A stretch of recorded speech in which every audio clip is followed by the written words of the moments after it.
दोस्तों, आज मैं बात करूंगा महाकुंभ की चर्चा पर। अब महाकुंभ में इतने लोग एक आस्था लेकर गए थे और आस्था के चक्कर में इतने लोग चले गए दुनिया को छोड़ के, किसी ने उन पे ध्यान नहीं दिया। रही बात एक संगम नॉइस की, जहाँ पे भगदड़ मची थी, वो हम सबने, आपने, हमने सबने देखी। वहाँ पे कितने लोग मरे, क्या हुआ, कैसे क्या हुआ। लेकिन एक संगम के दूसरी साइड में, मतलब किनारे के दूसरी साइड में झूसी, वहाँ का कोई जिक्र नहीं हुआ। वहाँ की आज मैंने एक वीडियो देखी तो मैं आपको क्या बताऊँ कि मेरे आँखों से आंसू आ गए और मैंने वो वीडियो बंद कर दी। क्योंकि वहाँ के ऐसे मार्मिक दृश्य थे कि जो मुझसे देखे नहीं गए। मतलब चप्पलें, जूते, चप्पलें, उनका सामान बुलडोजर से, जेबीसी मशीन से, मतलब उससे भर करके और ट्रालियों में जा रहे थे। मतलब बड़ी बड़ी दूर तक पड़े हुए थे और उनकी नगर निगम विभाग सफाई कर रहा था। अब बताइए, ऐसा दृश्य देखकर आपका और मेरा और किसी का भी दिल दहक जाएगा। तो वहाँ पर एक दुकान थी झूसी में,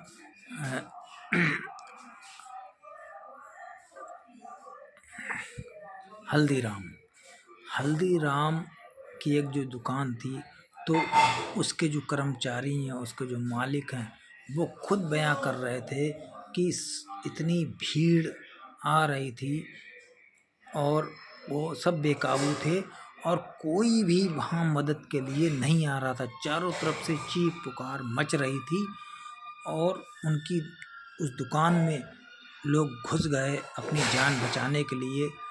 और वहाँ से वहीं लोगों ने, उस दुकान में भी कई लोगों ने, वो बता रहे थे कम से कम 6 लोगों ने अपना दम तोड़ दिया और उनका 1,90,000 का कैश वो भी पता नहीं कहाँ चला गया और दुकान भी टूट गई। मतलब ऐसा मंजर, ऐसा दर्दनाक मंजर, ये समझ नहीं आया कहाँ से कैसे क्या हुआ। और मेरी तो मतलब आंखों से आंसू निकल गए। मतलब जेबीसी चल रही हैं, जेबीसी मलबे को ढो रही हैं, हजारों सैकड़ों जूता, चप्पल, सामान, कपड़े, लित्ते, उनके जो भी सामान सब ट्रालियों में भर भर के फेंके जा रहे थे और जा रही थी।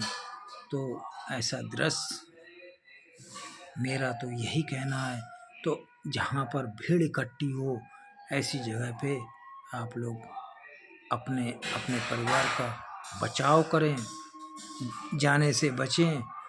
आस्था है, सही है, उस आस्था को मैं भी मानता हूँ, लेकिन नहीं, जहाँ पे जान माल का खतरा हो उस जगह से बचो। भाई रही वीआईपी की बात, वीआईपी है, उनको तो स्पेशल मतलब वीआईपी प्रोटेक्शन दिया जाएगा ना। वो तो अपने उसमें, उनको तो कोई खतरा है ही नहीं। लेकिन आप एक आम आदमी हो, आप इस बात को समझो कि आपकी कोई परवाह नहीं करेगा। आप वीआईपी नहीं हो।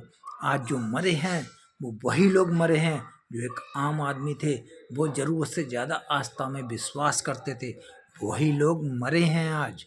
लेकिन नहीं, आप परिवार में कोई ना कोई तो समझदार होगा ना जो इस चीज़ को समझाएगा। वीआईपी सुरक्षा, वीआईपी लोग वहाँ नहाने जाएंगे, कोई भी नुकसान, कोई भी उनके साथ अनहोनी नहीं होगी। अनहोनी होगी आपके साथ। आप समझो, आप समझदार बनो, ऐसी भीड़ से बचो। जहाँ पे भीड़ हो आपको कोई सुरक्षा नहीं देगा। इसलिए मेरा यही कहना है, ये महाकुंभ है कि सुरक्षा और व्यवस्था ये इतने लोगों को कोई नहीं कर सकता। सरकार जो है वो पहले वीआईपी को देखेगी, ना कि आपको। तो भाई मेरा यही कहना है। अभी देखो बसंत पंचमी भी आने वाली है और सारे काम होने वाले हैं और भी स्नान आएंगे, लेकिन आप अपने परिवार को अपने सुरक्षित रखो, अपने सामने रखो। महाकुंभ, ये कुंभ क्या है? अगर मन में श्रद्धा है तो घर में भी कुंभ है, मेरा ये मानना है। बाकी आप समझदार हो, आप कुछ समझो। मेरी बातें अगर गलत लगें तो कमेंट में लिखना, लेकिन मेरा मानना यही है कि परिवार और हम सुरक्षित हैं तो ऐसे कुंभ हजारों मिलेंगे। धन्यवाद दोस्तों।